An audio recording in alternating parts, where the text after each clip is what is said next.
नमस्कार, आप देख रहे हैं मेरा भारत 24x7।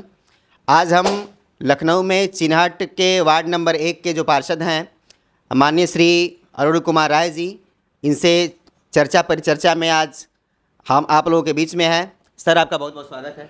धन्यवाद। सर, सबसे पहले मैं ये जानना चाहूँगा कि आप भारतीय जनता पार्टी से चिन्हट के वार्ड नंबर 1 से आप पार्षद हैं और ये जो राजनीति में आपने बहुत सारे कार्य किए होंगे और इस समय देश में जो चुनाव भी चल रहा है, तो मेन कार्य जो है आपका व्यक्तित्व जो है, जो व्यवहार है, जो सामाजिक चीज़ें हैं लोगों के बीच में, वही उसी प्यार दुलार से आपको जनता फिर से पुनः मतदान करेगी, वोट दे रही है। तो सबसे पहले आपसे हम ये जानना चाहेंगे कि आपका राजनीतिक सफ़र के बारे में हम जानना चाहेंगे। देखिए, भारतीय जनता पार्टी में मेरा राजनीतिक सफ़र जो है 1989 में चालू हुआ था जी।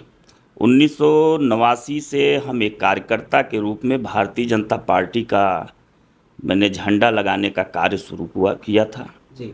और हमारे राजनीतिक गुरु धर्मेंद्र सिंह जी हैं, उन्होंने इस पार्टी में लाने का कार्य किया था। उस समय जो है यहाँ पे परम श्रद्धेय अटल बिहारी वाजपेयी जी को 2 बार चुनाव लड़ाने का मुझे सौभाग्य प्राप्त हुआ है और उनके चुनाव में यहाँ पे मैंने जो है झंडा लगाने से लेकर के बूथ से लेकर के और पोलिंग सेंटर तक काम किया है और परम श्रद्धेय अटल बिहारी वाजपेयी जैसे अपने देश के प्रधानमंत्री को जीतने में अपना भागीदारी मैंने दी है। सर, आपका राजनीतिक सफ़र बहुत लंबा रहा है, चूँकि आप माननीय श्री अटल बिहारी वाजपेयी जी के साथ से काम कर रहे हैं और आज तक माननीय मोदी जी के नेतृत्व में जो सरकार चले उसमें यहाँ तक आप हैं। तो सर, ये जो अटल बिहारी वाजपेयी के समय में जो राजनीति थी भारतीय जनता पार्टी की और इस समय जो माननीय प्रधानमंत्री जी के नेतृत्व में जो सरकार चल रही है, तो उस समय अटल जी के शासनकाल की राजनीति में और आज माननीय मोदी जी के नेतृत्व में जो सरकार चल रही है, उसमें क्या अंतर आपको दिखाई दे रहा है?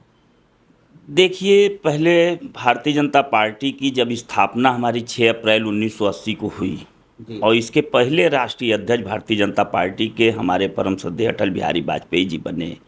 उन्होंने बहुत संघर्ष करके हमारे सभी शीर्ष नेतृत्व उनके साथ में लग करके उन्होंने बहुत संघर्ष किया और पूरे भारत में उन्होंने जो है घूम घूम करके जो है भाजपा को बढ़ाने का कार्य किया। उनके साथ में बहुत ही बड़े बड़े हमारे आडवाणी जी जैसे, मुरली मनोहर जोशी जैसे, माननीय राजनाथ सिंह जैसे नेतृत्व जो है उनके साथ काम किए हैं। हमारे लालजी टंडन जैसे बाबूजी यहाँ पे जो है उनके सहयोगी रहे हैं और उनका बहुत ही अथक प्रयास करके उन्होंने भाजपा को स्थापित करने का कार्य किया। जब हमारी पार्टी 1-2 सीटें जीतती थी तो उस समय सदन में जब कांग्रेस की सरकारें उस समय चला करती थी और उठाते थे क्वेश्चन कि उन लोगों ने जो है मजाक में कहा हम 2 हमारे 2, ये कमेंट परम श्रद्धेय अटल बिहारी वाजपेयी जी पे जब उन्होंने कसा था तो उन्होंने कहा था कि हंस लो, एक दिन ऐसा आएगा कि पूरी दुनिया तुम पे हंसेगी तो और अंधेरा छटेगा, कमल खिलेगा। वही अटल जी की देन है कि देखिए आज पूरी दुनिया कांग्रेस पे हंस रही है और अंधेरा छट गया, कमल खिल गया। जी। तो परम श्रद्धेय अटल बिहारी वाजपेयी जी उस समय कहा करते थे कि सरकारें किसी की हों, लेकिन राष्ट्रहित में विपक्ष का एक मजबूत होना बहुत ज़रूरी है। और आजकल जो विपक्ष के द्वारा आरोप लगाया जा रहा है कि हमको विपक्ष को बोलने नहीं दिया जा रहा है। देखिए, विपक्ष को पक्ष नहीं मजबूत करता है, विपक्ष को स्वयं मजबूत होना पड़ता है। हम अपना कार्य कर रहे हैं, हमारी भारतीय जनता पार्टी का शीर्ष नेतृत्व अपना कार्य कर रहा है, अपनी पार्टी को आगे बढ़ाने का कार्य कर रहा है और जनता के बीच में काम कर रहा है, जनता के हित में काम कर रहा है। और जनहित कार्य करने की वजह से जैसे कि जो है हमारे परम श्रद्धेय अटल बिहारी वाजपेयी जी जब प्रधानमंत्री हुए तो इस देश का विकास कार्य शुरू हुआ था। इसके हम लोग उदाहरण हैं कि नदियों से नदियों को जोड़ने का कार्य, ब्रिजों का जो है जाल बिछाने का कार्य परम श्रद्धेय अटल बिहारी वाजपेयी जी के समय में ही शुरू हुआ था। और ये भी उदाहरण है कि इसी लखनऊ में कई पुल आपको जानकारी, जैसे पॉलिटेक्निक पुल हुआ, मटियारी पुल हुआ, कुकरेल बंदे वाला पुल हुआ, काफ़ी ऐसे पुल हैं उदाहरण में कि जब परम श्रद्धेय अटल बिहारी वाजपेयी जी हमारे प्रधानमंत्री पद से हटे तो उन पुलों को, जब कांग्रेस की सरकार बनी तो उन पुलों के कार्य को रोकने का कार्य उन्होंने किया था। वो सारे कार्य जो विकास कार्य चल रहे थे उसको कांग्रेस पार्टी ने रोक दिया था। जब पुनः 2014 में हमारे माननीय नरेंद्र मोदी जी के नेतृत्व में प्रचंड बहुमत में भारतीय जनता पार्टी की सरकार बनी है और हमारे यहाँ लखनऊ के सांसद माननीय राजनाथ सिंह जी गृह मंत्री बने हैं, ये सारे पुलों का कार्य पूरा करने का कार्य किया गया है और माननीय राजनाथ सिंह जी के नेतृत्व में इस लखनऊ के हम लोग कार्यकर्ता, हम लोगों को गर्व है। यहाँ से हमने परम श्रद्धेय अटल बिहारी वाजपेयी जी को चुनाव जिता करके प्रधानमंत्री बनाने का कार्य किया था, तो वहीं पे हमारे माननीय राजनाथ सिंह जी को यहाँ सांसद बना के गृह मंत्री और आज रक्षा मंत्री के तौर पे कार्य कर रहे हैं। ये सौभाग्य हम कार्यकर्ताओं को प्राप्त है और 104 किलोमीटर का इतना बड़ा किसान पथ जो अटल जी का सपना था उसको पूर्ण करने का कार्य अगर किसी ने किया तो माननीय राजनाथ सिंह जी ने, हमारे माननीय रक्षा मंत्री जी ने किया। जी, अभी आपने एक बात कहा कि नदियों को जोड़ने का काम, पुल निर्माण, रास्ते निर्माण, तो अभी लखनऊ में किधर से भी आप गुजरिए, कुछ मुख्य वैसे जगह को छोड़ करके, आज जो लखनऊ में गोमती नदी भी जो है या फिर रास्ते में आते जाते समय जो नदी नाले मिलते हैं, तो एक मोदी जी ने अभियान चला सफाई अभियान का, जो कि मोदी जी स्वयं प्रधानमंत्री के पद पे रहते हुए भी उन्होंने झाड़ू पकड़ के सफाई का काम किया। लेकिन आज आखिर प्रधानमंत्री जी वैसा संदेश देते हैं तो क्या उस जो पदाधिकारी हैं, कर्मचारी हैं, जो शासन प्रशासन में जो अधिकारी हैं, उनकी कमी है या फिर किस नेतृत्व की कमी है कि आज इतनी गंदगी देखने को मिल रही है? नहीं, निश्चित रूप से आप देख लीजिए, नदियों की सफाई का कार्य भी जो है चल रहा है। हमारी सरकार की विशेष योजना चल रही है और निश्चित रूप से हमारी गोमती नदी भी है, उस पे भी सफाई कराने का कार्य किया है और आगे इसकी जो प्लानिंग जैसी हमारी सरकार की चल रही, जैसे मुझे पता चल रहा है कि इसको किसी नदी से जोड़ करके इसमें भी पानी लाने की यहाँ भी कार्रवाई भी चल रही है। तो माननीय नरेंद्र मोदी जी जो अटल जी का सपना था उसको पूरा करने का कार्य में लगे हुए हैं और निश्चित रूप से वो पूर्ण होगा। नहीं तो सर, अभी आप चूँकि पार्षद हैं और बहुत जगहों पे अभी कूड़े कचरे वो सब बहुत देखने को मिल रहे हैं। जितने दावे के कॉन्फिडेंस के साथ आप कह रहे हैं वास्तविकता में है नहीं, तो आखिर क्या आपका दायित्व तो बनता है कि उसी तरह रहने दिया जाए कि उस पर आप भी कुछ करेंगे? देखिए, ऐसा है कि जब से 2014 में सरकार माननीय नरेंद्र मोदी जी की बनी है जी निश्चित रूप से हमारा देश बहुत स्वच्छ हुआ है जी और देश प्रदेश पूरा स्वच्छ हुआ है और हमारे माननीय नरेंद्र मोदी जी के नेतृत्व में हम लोगों ने भी, जब हमारा देश का प्रधानमंत्री चौकीदारी कर रहा, झाड़ू लगा रहा है, तो हम कार्यकर्ता भी उनके नेतृत्व में उनकी प्रेरणा से झाड़ू लगाने का कार्य शुरू किए हैं और आज सफाई हो रही है। इसीलिए अन्य लोगों को जो कार्य नहीं करते थे उनको गंदगी दिखाई दे रही है, क्योंकि सफाई का कार्य 2014 के बाद शुरू हुआ है और निश्चित रूप से पूरे देश में सफाई का कार्य चल रहा है और विकास कार्य भी चल रहा है।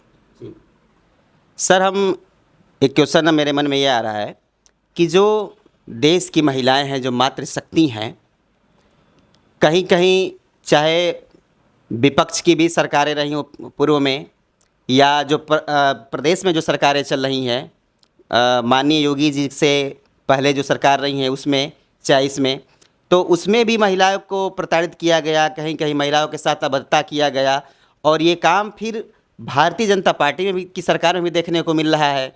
तो आखिर ये मुद्दा क्या पक्ष विपक्ष का लड़ाई इस तरह से क्रम में चलते ही रहेगा कि इसको समाप्त किया जाएगा? देखिए, ये बात आप कह रहे हैं, ये विपक्ष कह सकता है। जब से भारतीय जनता पार्टी की माननीय योगी आदित्यनाथ की सरकार बनी है, आप उत्तर प्रदेश में इससे पहले की जो सरकारें हैं उन सरकारों में आपने देखा होगा कि बड़ी बड़ी गाड़ियों में राइफल बंदूक के साथ लोग निकलते थे और महिलाओं के साथ अभद्रता करते थे। यहाँ तक महिलाओं को जो है के साथ काफ़ी बदतमीजी की जाती थी, उनके साथ जितनी अभद्रता कर सकते थे, पूरी खुली गुंडाई चलती थी और प्रदेश में पूरा एकदम गुंडा राज व्याप्त था। महिलाओं का रात तो रात, शाम के समय से ही बाहर निकलने पे जो है बंदिश था, महिलाएं नहीं निकलती थी डर के मारे। लेकिन आज योगी आदित्यनाथ जी के, हमारे माननीय मुख्यमंत्री जी के नेतृत्व में उत्तर प्रदेश में आज महिलाओं को इतनी सुरक्षा प्रदान है कि वो रात के 1 बजे भी अकेले कहीं भी निकल सकती हैं, किसी माई के लाल में दम नहीं है कि उनकी तरफ आंख उठा के देखेंगे। ये सुरक्षा हमारी सरकार माननीय नरेंद्र मोदी जी की और माननीय योगी आदित्यनाथ जी की सरकार दे रही है। आज की डेट में गुंडा राज खत्म हो चुका है और हर आदमी गलत करने से पहले 10 बार सोचता है कि यहाँ का मुख्यमंत्री माननीय योगी आदित्यनाथ जी। जी, गुंडा राज खत्म होने की आप बात कर रहे हैं, तो गुंडा राज का नाम लिया जाता है तो विपक्ष के द्वारा या आम जनता के द्वारा भी सुनने में ये आता है कि नहीं, केवल गुंडा जो है केवल मुसलमान ही हैं। जबकि विशेष सामान्य रूप से देखा जाए तो उत्तर प्रदेश को ही लिया जाए तो ऐसे बहुत से दागी चेहरे हैं, ऐसे बहुत से क्रिमिनल हैं जिनके ऊपर मुकदमा चल रहा है, वो भी जेल के अंदर हैं। कुछ ये भी आता है आरोप कि नहीं पार्टी में रह आ गए तो वो बहुत साफ छवि के हो गए। तो भारतीय जनता पार्टी जो सरकार यूपी में है, ये क्यों नहीं पार्टी में भी जो ऐसे गुंडे हैं या फिर जो और गुंडे हैं जो जो हिंदू मुस्लिम का नारा लगा करते हैं कि नहीं, तो हिंदू में भी तो बहुत वैसे गुंडे हैं, तो उनके ऊपर कार्रवाई क्यों नहीं होती? देखिए, ये बात बिल्कुल गलत है, ये विपक्ष ही कह सकता है, ऐसा कुछ नहीं है। यहाँ पे हमारी सरकार सबका साथ, सबका विकास, सबका विश्वास के उस पे नारे पे कार्य कर रही है। और जो भी माफिया है, वो चाहे हिंदू हो, चाहे मुस्लिम हो, चाहे सिख हो, चाहे ईसाई हो, जो माफिया है उसके ऊपर कार्रवाई हो रही है और कार्रवाई होगी। आपने जो है इसका उदाहरण में देखा है, आप देख सकते हैं कि कोई, आप नहीं कह सकते हैं कि हिंदुओं पे कार्रवाई नहीं हुई है। अगर हिंदुओं ने जो है जहाँ पे माफिया राज करने का कार्य किया है, कार्रवाई उनके पे भी हुई है, तो जहाँ पे माफिया के यहाँ कार्य जो है मुस्लिमों ने किया है, कार्रवाई उनके पे भी हुई है। एक समानता से कार्य हो रही है। हमारी सरकार में किसी प्रकार का भेदभाव हमारी भारतीय जनता पार्टी की सरकार में नहीं हो रहा है। ये जनता कह रही है, मैं नहीं कह रहा हूँ। सर, इस समय देश में गरीबी का बहुत बड़ा मुद्दा है। महंगाई की वजह से कहिए, बेरोजगारी की वजह से कहिए, तो इसको आप किस रूप में देखना चाहेंगे?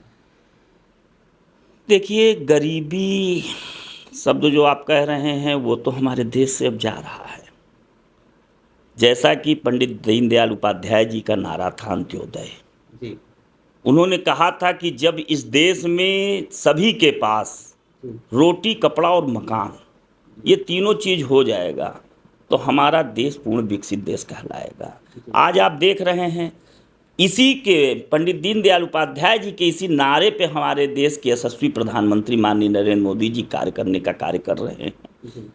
उन्होंने प्रधानमंत्री आवास योजना के तहत गरीबों को मकान देने का भी कार्य किया। जिनके पास ज़मीन है उनको 2.5 लाख रुपए देने का कार्य किया। जो लोगों को मिल रहा है हम लोग दिलाने का कार्य कर रहे हैं, लोगों को मकान मिला है।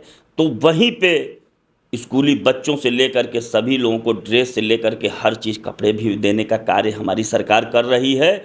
और मुफ्त में राशन इतने विशाल उसमें जो है हमारी सरकार दे रही है कि जिनके पास राशन की कमी थी उनके राशन कार्ड पे भरपूर राशन दिया जा रहा है कि वो परिवार खा नहीं पा रहा है, उसको बेचना पड़ रहा है। इतना राशन हमारी सरकार दे रही है। और जनता के बीच में एक जनप्रतिनिधि होने के नाते डेली मैं जनता दर्शन में बैठता हूँ। हमारे बीच में सबसे ज़्यादा जो है आय जात निवास बनवाने का कार्य कराने के लिए हमारे निचले तबके के ही लोग आते हैं, क्योंकि उन्हीं को उसकी ज़रूरत होती है। और उनसे जब मेरी वार्ता होती है तो कहते हैं भैया ऐसी सरकार और इतना काम किसी ने नहीं किया। हम लोगों को खूब राशन मिल रहा है, गैस सिलेंडर भी मिल गया है, हम लोगों का अकाउंट खाता भी खुल गया, उसमें भी पैसा आया था जो है कोरोना पीरियड में। और हर तरह की यहाँ जो है योजनाओं का लाभ जो है कौशल विकास योजना जैसी, और हमारे किसान भाई लोग मिलते हैं उनको किसान सम्मान निधि देने का कार्य हमारी भारतीय जनता पार्टी की सरकार कर रही है। इन योजनाओं के बारे में अन्य सरकारों को मालूम ही नहीं था, इसलिए आज उनसे जो चूक हो गई वो कुछ नहीं कर पाए। आज भारतीय जनता पार्टी की सरकार कर रही है, जनता एकदम खुशहाल है। यही दर्द है अन्य पार्टियों का कि वो किसी न किसी रूप में इनको दोषी ठहराने का कार्य कर रहे हैं, किस तरह से अपने आप को स्थापित करें, क्योंकि वो पूरी तरह से गायब हो चुके हैं। उनके पास कोई मुद्दा नहीं है अन्य सरकारों के पास कि भाजपा के सामने कैसे खड़े हों। किसान के मुद्दा की आप बात कर रहे हैं तो किसानों को जो किसान सम्मान निधि मिल रही है ये सहयोग मिल रहा है सरकार की तरफ से खेती बाड़ी करने के लिए, फिर भी आखिर किसान के दिल में क्या वो दर्द है कि किसान आत्महत्या करने पे मजबूर है? देखिए, कहीं किसान आत्महत्या नहीं कर रहा है, कहाँ किसान आत्महत्या कर रहा है। और आत्महत्याएं कब नहीं जो है लोग किया करते थे, बड़े बड़े हम देख रहे हैं क्रिमिनल लोग आत्महत्या कर रहे हैं, माफिया लोग आत्महत्या कर रहे हैं। ये तो कि किसान तो उनकी धरना वजह दे रहे हैं ना, नहीं नहीं, किसान लोग कोई सरकार धरना से नहीं, डिमांड ये कर रहे हैं। सरकार के खिलाफ जो धरने उनने की आप जो बात कर रहे हैं वो किसान नहीं है, ये सब जो है प्री प्लानिंग की हुई विपक्ष की रणनीति है। ये धरना कराने का कार्य कर रही है। किसान हमारे कहीं नहीं धरना कर रहे हैं, मैं भी एक किसान पुत्र हूँ। हम किसानों के दर्द को हम समझते हैं। जितनी सुविधाएं, जितना कार्य इस भारतीय जनता पार्टी की सरकार में किया जा रहा है, हमारे किसान खुश हैं, सबको रोजगार मिल रहा है, सबके जो है किसानों के उस पर जो है हाईवेज बन रहे हैं, सभी किसानों के ज़मीनों के रेट बढ़ रहे हैं, किसान प्रसन्न है, कहीं किसान आत्महत्या नहीं कर रहा है। प्रश्न आपसे रहेगा कि आम जनमानस को, जनता को आप किस तरह से इस चुनाव में बढ़ चढ़ के भाग लेने के लिए कहेंगे? किस मुद्दे पर आप कहेंगे?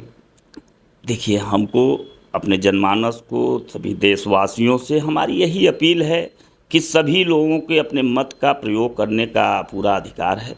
सभी लोगों को वोट डालने का अधिकार है। अपने मत का प्रयोग जरूर लोग जा कर के करें, वोट डालने का कार्य जरूर करें, सर्दी गर्मी न देखें, क्योंकि ये फैसला देश को, राष्ट्र को आगे बढ़ाने का फैसला है। और निश्चित रूप में जैसा कहा जाता है कि जनता ही जनार्दन होती है, तो जनता ही जनार्दन है। इतना बड़ा फैसला लेने का कार्य अगर जो तक कोई करता है तो जनता ही करती है। जनता को बढ़ चढ़ करके निकल करके अपने मतदान की यहाँ प्रयोग करना चाहिए। और निश्चित रूप से जनता अगर घर से निकलेगी तो मुझे पूर्ण विश्वास है कि भारतीय जनता पार्टी की सरकार में जैसा देश हमारा आगे बढ़ रहा है, जनता खुश है, जनता जान रही है कि इस देश को आगे ले जाने का कार्य कोई कर सकता है तो भारतीय जनता पार्टी का कोई 56 इंच वाला ही सेनापति कर सकता है, माननीय नरेंद्र मोदी जैसा ही सेनापति कर सकता है। इसलिए फिर भी तो सर जनता- विपक्ष का वो आ रहा है कि नहीं,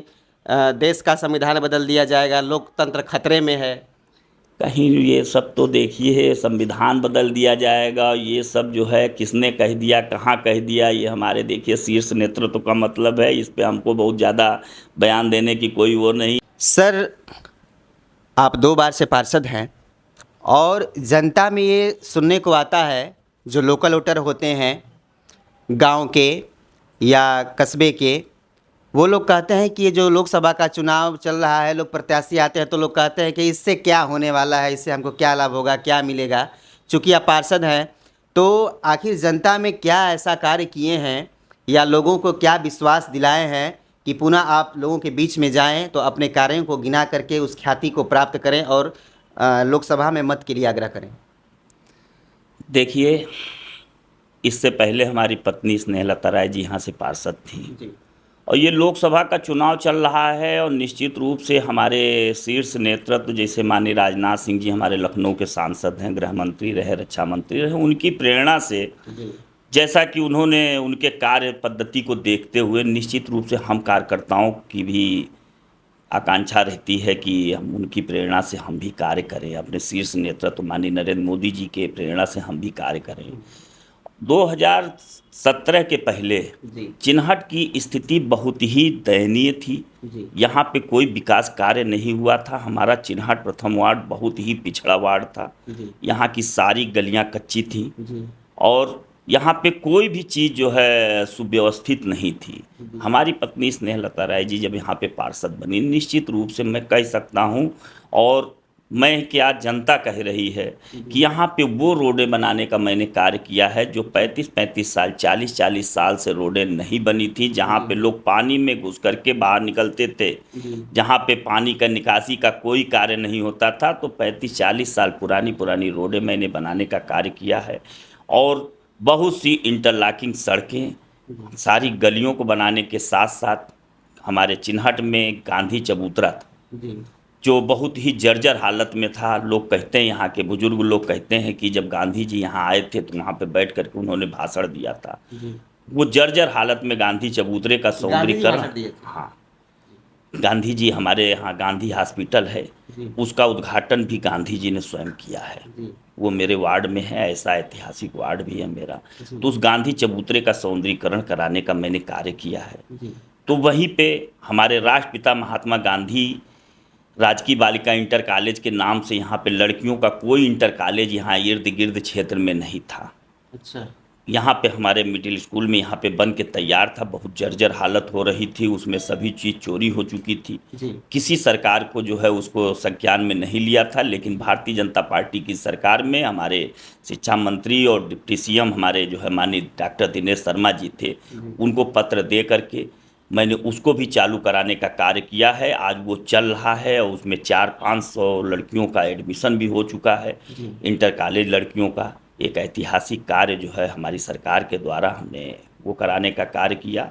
और वहीं पे यहाँ पे शमशान घाट, पक्का तालाब की यहाँ बहुत जर्जर हालत थी, उसको भी सौंदर्यीकरण कराने का कार्य किया। जी तो इसी तरह से चिन्हट में संपूर्ण विकास इस समय जो है लगभग हम कह सकते हैं कि 85% से 90% के बीच में सभी सड़कों का निर्माण जो है इन 6 सालों में हमने कराने का कार्य किया है। और निश्चित रूप से अपने शीर्ष नेतृत्व की मदद से किया है, भारतीय जनता पार्टी की सरकार की मदद से किया है। हमारी सरकार कार्य कर रही है और जहां भी हमें ज़रूरत होती है हमारा शीर्ष नेतृत्व उस पर सहयोग करता है। मैं कार्य कराने में सफल हूँ। हमारे चिन्हट क्षेत्र की जनता खुश है कि उन रोडों को बनाने का कार्य किया, जो 40 साल से लोग कहते हैं 40 साल से कोई रोड पे जाने का कार्य नहीं किया था, वहीं पे जो है उसको मैंने बनाने का कार्य किया। हमारी जनता खुश है, तो जनता खुश है तो मैं खुश हूँ। जी जी आपका बहुत बहुत धन्यवाद जो आपने इतना समय दिया। धन्यवाद भाई साहब। कैमरामैन ऋषभ के साथ मैं सुभाष, मेरा भारत 24/7।